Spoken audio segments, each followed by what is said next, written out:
Hello! இனிய விநாயகர் சதுர்த்தி நல்வாழ்த்துக்கள். Welcome to D3K's little chef channel. இன்னைக்கு என்ன பார்க்க போறோம்னா, கணபதிக்கு பிடிச்சமான ரெசிபீஸ் எல்லாத்தையும் பார்க்கலாம் ஒரே வீடியோல. ஃபர்ஸ்ட்டு லட்டு பண்ணிக்கலாம். அதுக்கு ஒரு பவுல்ல வந்து 1 கப் அளவுக்கு கடலை மாவு வந்து ஆட் பண்ணிக்கலாம். அதுக்கப்புறமா கொஞ்சமா உப்பு அண்ட் கொஞ்சமா வந்து ஃபுட் கலர் ஆட் பண்ணிட்டு, 1/2 கப் அளவுக்கு தண்ணி ஊத்திட்டு நல்லா திக்காவும் இல்லாம, தின்னாவும் இல்லாம நம்ம பேட்டர் மாரி நல்லா விஸ்க் வச்சு இந்த மாதிரி மிக்ஸ் பண்ணி வச்சுக்கலாம். எந்தவித கட்டியும் இல்லாமல் இந்த மாதிரி மிக்ஸ் பண்ணி எடுத்துட்டு ஒரு பாத்திரத்தில் வந்து அகலமான பாத்திரத்தில் எண்ணெய் ஊற்றிட்டு எண்ணெய் நல்லா சூடானதுக்கப்புறமா ஜல்லிக்கரண்டி இருக்கு இல்லையா, இந்த மாதிரி ஓட்டக்கரண்டி அதில் ஆல்ரெடி நம்ம கரைச்சி வச்சுருக்க மாவு வந்து இந்த மாதிரி ஊற்றி எடுத்துக்கலாம். இது வந்து ஒரு மெத்தடு.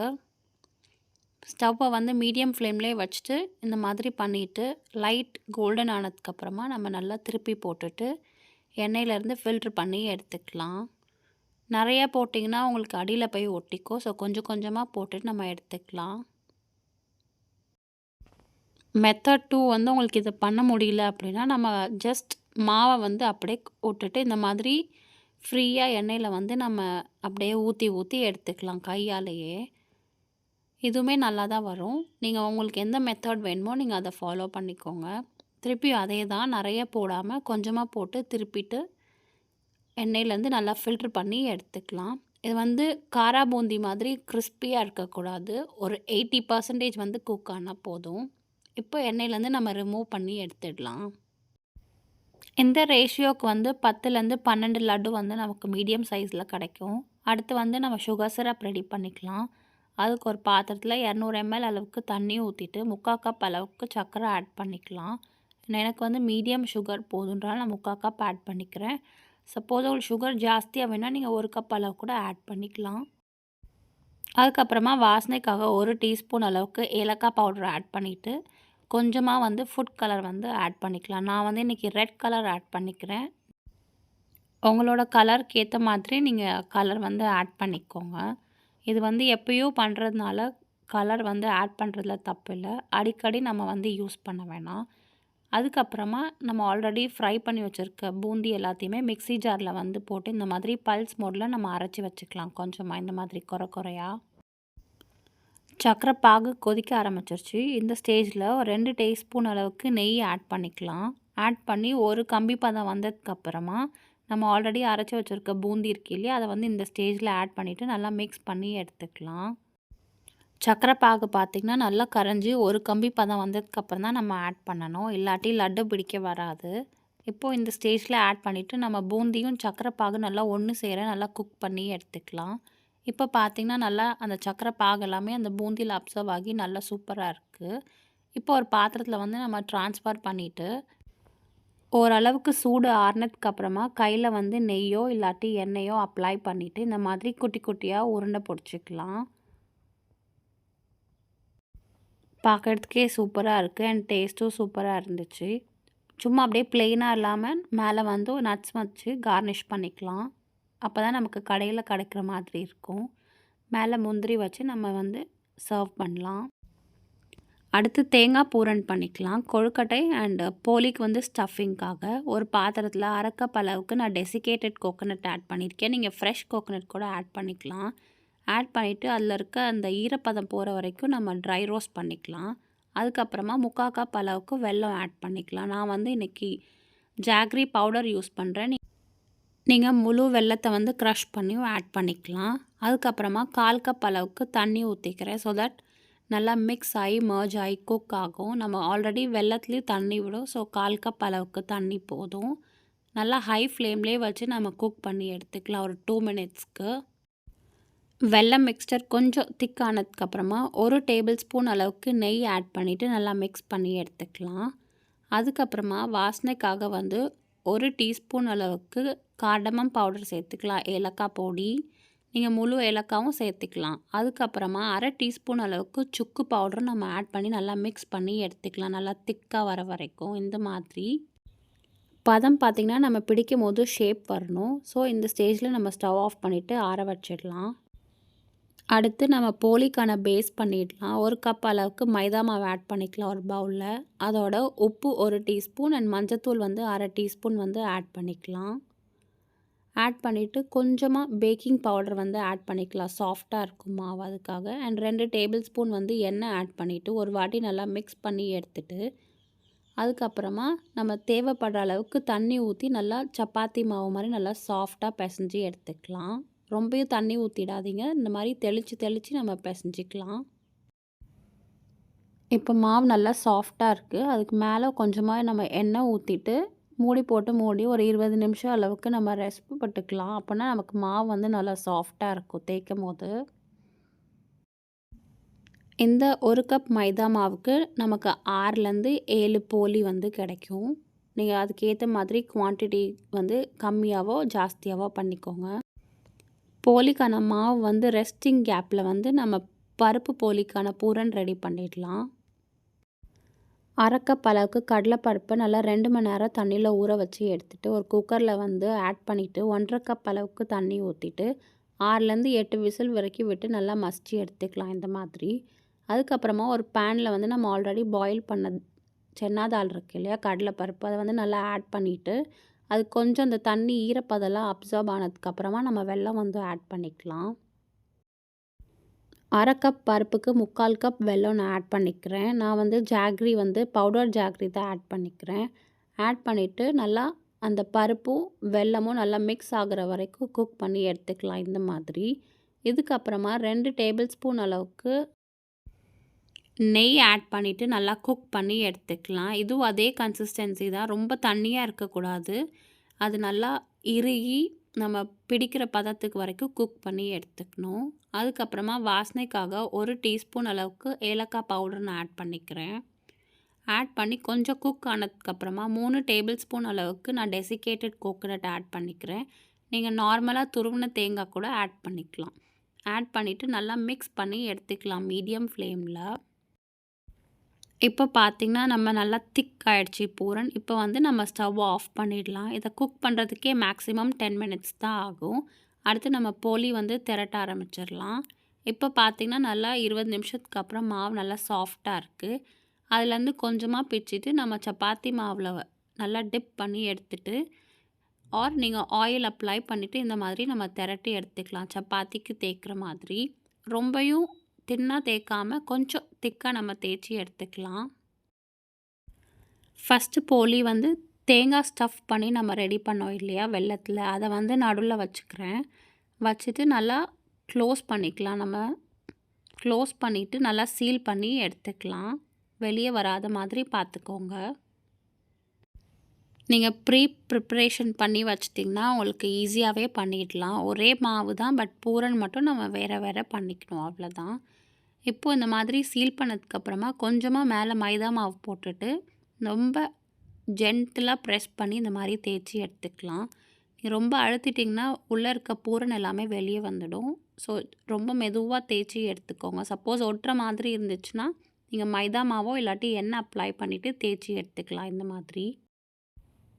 அடுத்து நம்ம பருப்பு போலி வந்து பண்ணலாம். அதே ப்ரொசீஜர் தான். மாவு கொஞ்சமாக எடுத்துகிட்டு மைதா மாவில் நல்லா டிப் பண்ணி எடுத்துகிட்டு இந்த மாதிரி நல்லா தேய்ச்சி எடுத்துக்கலாம். எடுத்ததுக்கப்புறமா நம்ம ஆல்ரெடி பருப்பு பூரண் பண்ணோம் இல்லையா, அதை இந்த மாதிரி குட்டியாக பால் மாதிரி உருட்டி எடுத்துட்டு நடுவில் வந்து நம்ம ஸ்டஃப் பண்ணிவிட்டு வெளியே வராத அளவுக்கு சீல் பண்ணி எடுத்துக்கலாம்.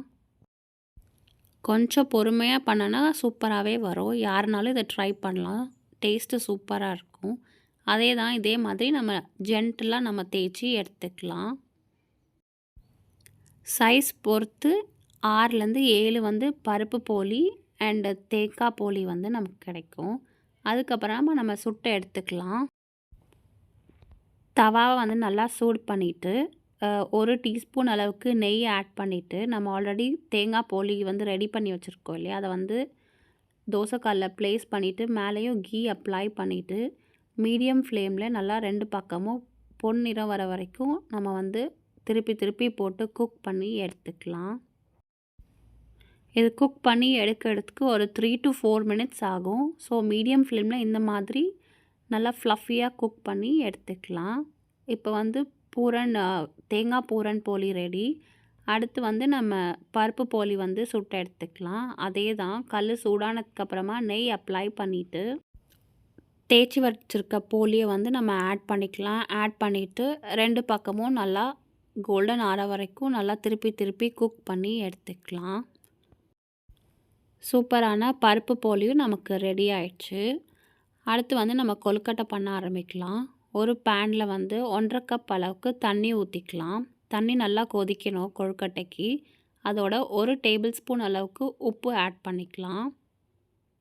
ஆட் பண்ணதுக்கப்புறமா 2 டேபிள் ஸ்பூன் அளவுக்கு நெய் ஆட் பண்ணிவிட்டு நல்லா தண்ணி வந்து கொதிக்கணும். கொதிச்சதுக்கப்புறமா நம்ம 1 கப் அளவுக்கு இடியாப்ப மாவோ இல்லாட்டி கொழுக்கட்டை மாவு இல்லாட்டி அரிசி மாவு இது 3த்தில் நம்ம எதுனாலும் ஆட் பண்ணிக்கலாம். நான் வந்து அரிசி மாவு வந்து நான் ஆட் பண்ணிக்கிறேன். ஆட் பண்ணிவிட்டு ஃப்ளேமை வந்து நல்லா சிம்மில் வச்சுட்டு இந்த மாதிரி நல்லா மிக்ஸ் பண்ணி எடுத்துக்கலாம். கொஞ்சம் கஷ்டமாக இருக்க மாதிரி தான் இருக்கும். பட் நீங்கள் மிக்ஸ் பண்ணி எடுத்துட்டிங்கன்னா மாவு அவ்வளோ சாஃப்டாக இருக்கும். இப்போ பார்த்திங்கன்னா நம்ம ஊற்றின தண்ணி அண்ட் அரிசி மாவு எல்லாமே மிக்ஸ் ஆகி நல்லா சாஃப்டாக இருக்குது. இப்போ வந்து நம்ம ஃப்ளேமை வந்து ஆஃப் பண்ணிவிட்டு இதை அப்படியே ஒரு பாத்திரத்துக்கு வந்து நம்ம ட்ரான்ஸ்ஃபர் பண்ணிக்கலாம். உடனே நம்மளால் பிசைய முடியாது. கண்டிப்பாக மாவு சூடாக இருக்கும். ஒரு 5 நிமிஷம் ரெஸ்டிங் பீரியட் விட்டதுக்கப்புறமா கை பொறுக்கிற அளவுக்கு சூடு வந்ததுக்கப்புறமா நல்லா மிக்ஸ் பண்ணி எடுத்துக்கலாம். சப்போஸ் மாவு உங்களுக்கு கொஞ்சம் ட்ரையாக இருக்க மாதிரி இருக்குன்னா நீங்கள் எண்ணெயோ இல்லாட்டி நெய்யோ ஆட் பண்ணி நல்லா மிக்ஸ் பண்ணி எடுத்துக்கோங்க இந்த மாதிரி. அடுத்து நம்ம கொழுக்கட்டை பண்ண ஆரம்பிக்கலாம். நம்ம ஆல்ரெடி பிசைஞ்சு வச்சுருக்க அரிசி மாவு இருக்குல்லையா அதில் கொஞ்சமாக எடுத்து இந்த மாதிரி ஃப்ளாட் பண்ணிவிட்டு நம்ம ஆல்ரெடி கோகோனட் தேங்காய் அண்ட் வெல்லம் வச்சு பூரன் பண்ணோம் இல்லையா அதை வந்து உள்ளே ஸ்டஃப் பண்ணிவிட்டு அதை அப்படியே நம்ம மெதுவாக ஷேப்பாக கொண்டு வந்துடலாம் இந்த மாதிரி. நான் இன்றைக்கி அச்சு எதுவும் வச்சு பண்ணாமல் நான் டைரெக்டாக இந்த மாதிரி பண்ணுறேன். உங்கள்கிட்ட அச்சு இருக்குன்னா நீங்கள் அச்சை வந்து ஆயில் அப்ளை பண்ணிவிட்டு இந்த மாதிரி மாவை வந்து அதில் ஸ்டஃப் பண்ணிவிட்டு நடுவில் பூரன் வச்சுட்டு நீங்கள் ஃபில் பண்ணி எடுத்துக்கோங்க இந்த மாதிரி. கொழுக்கட்டையிலே நிறைய ஷேப்ஸ் இருக்குது. உங்கள் விருப்பத்துக்கு ஏற்ற மாதிரி நீங்கள் பண்ணிக்கோங்க. நான் இன்றைக்கி இதை தான் பண்ணியிருக்கேன். அதுக்கப்புறமா ஸ்டீமர் பிளேட்டில் வந்து ஆயில் அப்ளை பண்ணிவிட்டு நம்ம பண்ண கொழுக்கட்டை எல்லாத்தையும் நம்ம வந்து வச்சிடலாம். இட்லி பாத்திரத்தில் தண்ணி ஊற்றிட்டு கரெக்டாக 8 to 10 மினிட்ஸ் வந்து நம்ம மூடி போட்டு ஸ்டீம் பண்ணி எடுத்துக்கலாம். இப்போ பார்த்திங்கன்னா சூப்பரான பூரன் கொழுக்கட்டை எல்லாமே ரெடி ஆயிடுச்சு. அடுத்து வந்து நம்ம இதே மாவு வச்சு நம்ம மசாலா கொழுக்கட்டை எப்படி பண்ணலான்னு பார்க்கலாம். ரொம்ப சிம்பிள் தான். நம்ம கொழுக்கட்டை மாவு இருக்கு இல்லையா நம்ம அரிசி மாவை வந்து தண்ணியில் போட்டு நல்லா மிக்ஸ் பண்ணி எடுத்துருக்கோம் இல்லையா கொதிக்கிற தண்ணியில் அதே மாவை வச்சு இந்த மாதிரி குட்டி குட்டியாக உருண்டை பிடிச்சி எடுத்துக்கலாம். இதை வந்து ஸ்டீமர் பிளேட்டில் போட்டுட்டு கரெக்டாக 10 மினிட்ஸ் நல்லா ஸ்டீம் பண்ணி எடுத்துக்கலாம். இது ரொம்பவே சூப்பராக இருக்கும் அண்ட் ரொம்பவும் டேஸ்ட்டாகவும் இருக்கும். இதை நீங்கள் பிரேக்ஃபாஸ்ட் ரெசிபியாக கூட பண்ணி கொடுக்கலாம். இப்போ பார்த்திங்கன்னா நல்லா வெந்து சாஃப்டாக இருக்குது. இதுக்கு ஒரு சின்ன தாளிப்பு கொடுத்துடலாம். ஒரு பாத்திரத்தில் வந்து 1 டேபிள் ஸ்பூன்லேருந்து 2 டேபிள் ஸ்பூன் அளவுக்கு எண்ணெய் வந்து ஆட் பண்ணிக்கோங்க. நான் தேங்காய் எண்ணெய் ஆட் பண்ணியிருக்கேன். ஆட் பண்ணதுக்கப்புறமா 1 டீஸ்பூன் அளவுக்கு கடுகு அண்ட் 1 டீஸ்பூன் வந்து உளுந்து ஆட் பண்ணி பொரிஞ்சதுக்கப்புறமா கொஞ்சமாக கருவேப்பிலை அண்ட் ஒரு காஞ்ச மிளகா வந்து நல்லா கிள்ளி சேர்த்துக்கலாம். இந்த ஸ்டேஜில் சேர்த்து நல்லா வதங்கினதுக்கப்புறமா நம்ம ஆல்ரெடி ரெடி பண்ணி வச்சுருக்க கொழுக்கட்டை இருக்கு இல்லையா அதை கொஞ்சம் கொஞ்சமாக ஆட் பண்ணிக்கலாம் இந்த ஸ்டேஜில். சப்போஸ் உங்களுக்கு வெங்காயம் ஃப்ளேவர் பிடிக்குன்னா நீங்கள் வெங்காயம் ஆட் பண்ணி வதங்கினதுக்கப்புறமா கொழுக்கட்டை ஆட் பண்ணிக்கோங்க. ஆட் பண்ணி நல்லா மீடியம் ஃப்ளேமில் ஒரு 2 நிமிஷத்துக்கு நல்லா புரட்டி எடுத்துக்கலாம் இந்த மாதிரி. அதுக்கப்புறமா கொஞ்சமாக வந்து பெருங்காயத்தூள் சேர்த்துக்கலாம். சேர்த்துட்டு ஒரு வாட்டி நல்லா வதக்கி எடுத்ததுக்கப்புறமா நம்ம வீட்டில் கண்டிப்பாக இட்லி பொடி இருக்கும் இல்லையா அதை வந்து ஒரு 3 டேபிள் ஸ்பூன் அளவுக்கு நம்ம ஆட் பண்ணிக்கலாம். சப்போஸ் இட்லி பொடி இல்லைன்னா ஒரு பாத்திரத்தில் வந்து 2 டேபிள் ஸ்பூன் உளுந்து 2 டேபிள் ஸ்பூன் கடலைப்பருப்பு காஞ்ச மிளகா கருவேப்பிலை ஆட் பண்ணி ட்ரை ரோஸ்ட் பண்ணிவிட்டு மிக்ஸி ஜாரில் வந்து நல்லா பொடி பண்ணி அதை வந்து இந்த ஸ்டேஜில் ஆட் பண்ணிக்கோங்க. இட்லி பொடி ஆட் பண்ணி நல்லா வதக்கினதுக்கப்புறமா 2 டேபிள் ஸ்பூன் அளவுக்கு தேங்காய் ஆட் பண்ணி ஒரு வாட்டி சாட்டே பண்ணி எடுத்துக்கலாம். அவ்வளோதான் மசாலா கொழுக்கட்டை ரெடி. அடுத்து விநாயகருக்கு ரொம்பவே பிடிச்சமான சுண்டல் ரெடி பண்ணிக்கலாம். 1 கப் அளவுக்கு கொண்டக்கடலை வந்து நல்லா 12 மணி நேரம் ஊற வச்சுட்டு அதை குக்கரில் ஆட் பண்ணிவிட்டு 2 கப் அளவுக்கு தண்ணி ஊற்றிட்டு 1 டேபிள் ஸ்பூன் உப்பு ஆட் பண்ணி நல்லா 8லேருந்து ஒரு 10 விசில் வரைக்கும் ஸ்டீம் பண்ணி நம்ம எடுத்துக்கலாம். இதை வந்து 2 வகையாக நம்ம செய்யலாம். ஒன்று வந்து தேங்காய் சுண்டல், இன்னொன்று மசாலா சுண்டல்.